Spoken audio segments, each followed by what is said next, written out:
Essential Task 811, we are going to end our unit by differentiating between major theories of dreaming. I'm not going to lie. A lot of students, when they hear the idea of talking about dreaming, they get really excited. The actual content regarding dreaming might not match your expectations. A few of these theories are a little bit dry. They're not overly exciting, though there is one theory that is a little bit exciting. It's Freud's theory on dreaming. And as we talked about earlier this year, Freud's a pretty interesting individual.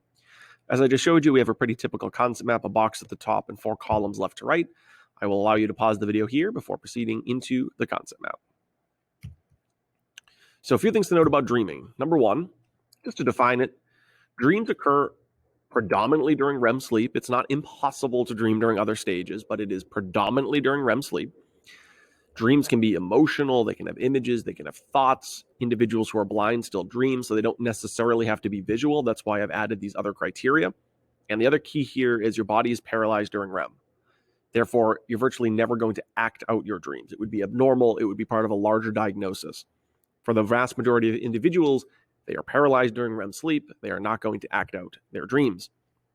One of the things that a lot of students typically report is they never remember their dreams. Well, I referenced this in the previous video, but you forget about 5 minutes before technically falling asleep.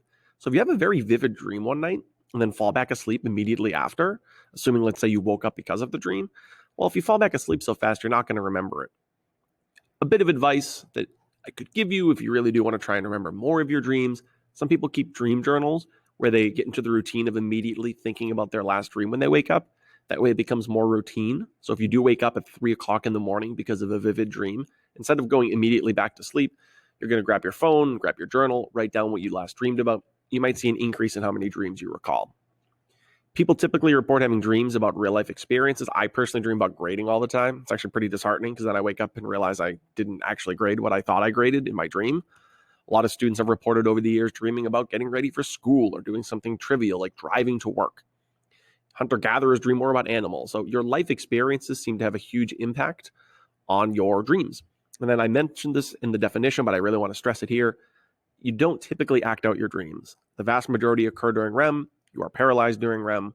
We made that point when we talked about sleep paralysis. That phenomenon of sleep paralysis happens during REM sleep, where you become consciously awake, but your body hasn't appropriately transitioned out of a sleeping state. And as a result, the paralysis that correlates with REM sleep is still present, and you are consciously awake in your bed, but unable to move. The fact that you're unable to move really emphasizes that during REM sleep, your body is paralyzed. But going into actual dream theories, we're going to break it down into the idea that the actual content of your dreams, the actual information and the things that you dream about mean very little. Then eventually transition all the way to the right, where we'll propose a theory that argues that actually your dreams do have meaning. There's a symbolic meaning. So we'll start with kind of some of the more trivial ones in the sense that it doesn't matter if you dream about roller coasters, dream about going to work, or dream about something incredibly abstract, that the actual content of your dreams has very little meaning. And the first theory that articulates that idea is the activation synthesis theory. The activation synthesis theory basically argues that a dream is a byproduct of your brain evaluating what regions of the brain just happen to be active, what neurons are active. Are the neurons active in the part of the brain that would be used if you were walking? Are neurons active in the part of your brain that would be used if you were cooking, if you were driving, if you were playing soccer? And then it takes all of those random neural activations, matches it up to the things in your long-term memory, and then provides you with a dream that would logically fit those regions of your brain being active. So when you dream about something trivial like doing your homework or driving to work, that's because your brain took a scan of what regions were active, which neural connections seem to be active at this point of your sleep cycle during this REM stage, and then just made you dream about it. So your dreams don't actually have any symbolic special meaning. It's just your brain's ability to randomly associate the random parts of your brain that are active with your long-term memory. The next theory is also not really going to care at all about the content of your dream. So it doesn't matter if you're dreaming about something super abstract or if you're dreaming about something really trivial like going to work. The information processing model argues that our dreams are a manner by which we sort out information from the previous day. That dreaming is a process that is vital for the retention of new information, which is essentially a way of saying ensuring that information gets stored in long-term memory and remains in long-term memory so that we can retrieve it in the future. There have been a ton of studies where participants have been allowed to reach REM fully, and then other participants have been interrupted over the course of their sleeping. And individuals that reach full stages of REM throughout the night sleep and get to reach numerous REM stages throughout each of their sleep cycles, those individuals are much more likely to retain new information. They've done the study with trivial vocabulary words, random phrases.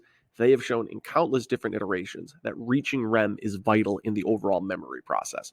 So the information processing model basically argues, I don't care what you dream about, if it's abstract or trivial, boring or exciting. The only reason we dream is just because it's part of our memory process. The third theory is also going to articulate something along those lines in the sense that it doesn't matter what you dream about, and that's what's called the cognitive development theory.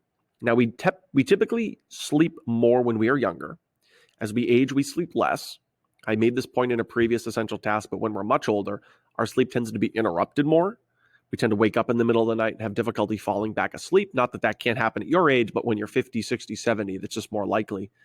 One of the beliefs is that dreaming is just a natural part of the brain's maturation process, a term that we use for the brain's development, that it's just a biological element of being a person, that our brain is going to actively form during these early years, and that dreaming is just a big, larger aspect of that maturation process. And if you look at percentage of animals or percentage of humans at a young age when they're sleeping, you can start to see dreaming tapers.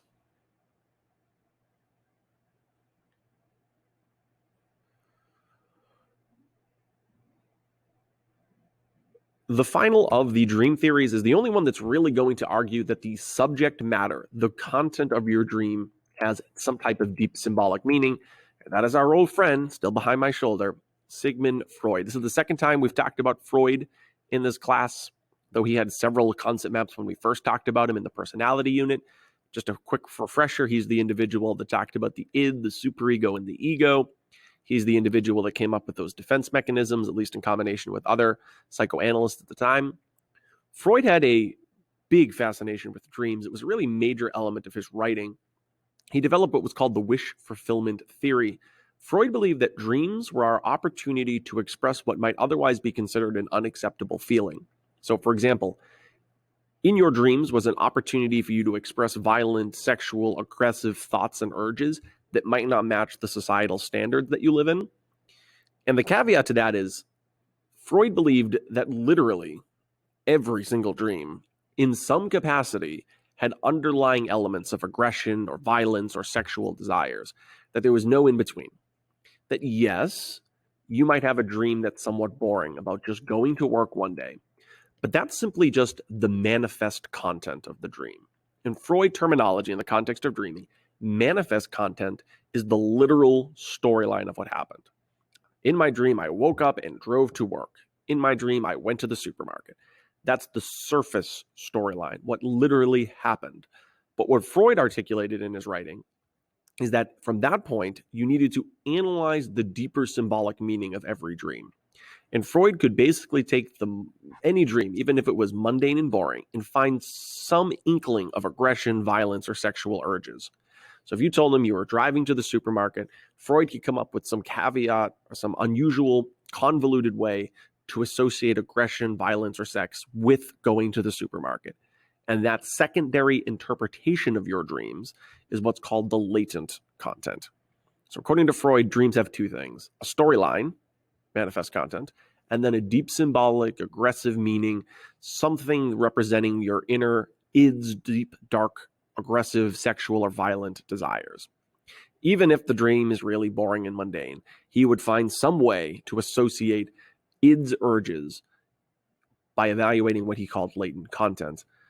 As a mnemonic, when I look at the word late in latent, I think of later, and I think of the word later in the context of the meaning of a dream.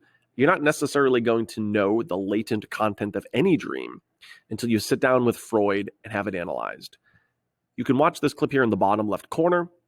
It's kind of a funny illustration of an actor playing Freud and then sort of a dynamic of dream interpretation, and how the dream in and of itself that was being described to Freud wasn't clearly aggressive or sexual in any way, but how Freud was able to take that and not only turn it into something representing aggressive sexual desires, he was even able to do it by bringing up the Oedipus complex, a topic that we got into earlier in the year.